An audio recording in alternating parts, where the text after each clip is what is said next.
ठाण्यातील दोस्ती फाउंडेशनच्या वतीने आज NKT सभागृहात सालाबादप्रमाणे यंदाही जिद्द संमेलनाचे आयोजन करण्यात आले होते।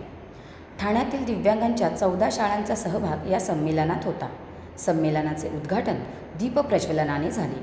यावेळी दिव्यांग मुलांनी आपल्या कलागुणांनी नृत्य सादर करून रसिकांची मने जिंकली। यावेळी बोलताना दोस्ती फाउंडेशनचे अध्यक्ष म्हणाले की दिव्यांग मुलांच्या प्रोत्साहन देण्यासाठी या जिद्द संमेलनाचे आयोजन करण्यात येते।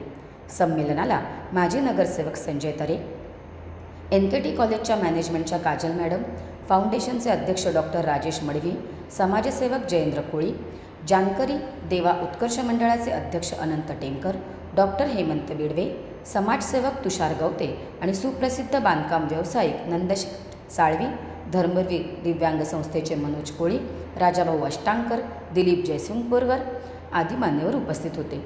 सदर कार्यक्रमाचे आयोजन जिद्द समिती आणि दोस्ती फाउंडेशनचे अध्यक्ष योगेश कोळी, उपाध्यक्ष प्राथमिक जाधव, खजिनदार महेश दळवी, सचिन वैभव भोगले, सदस्य सोनाली योगेश कोळी, मानसी महेश दळवी आदींनी केले होते।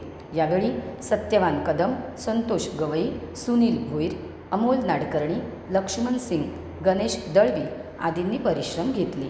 ठाण्यातील दिव्यांगांच्या कलागुणांना प्रोत्साहन देण्यासाठी दरवर्षीप्रमाणे म्हणजे 2019 पासून या संस्थेचं स्थापना झाली आणि दरवर्षी ह्यांचं स्नेहसंमेलन आम्ही ठाण्यामध्ये साजरं करतो।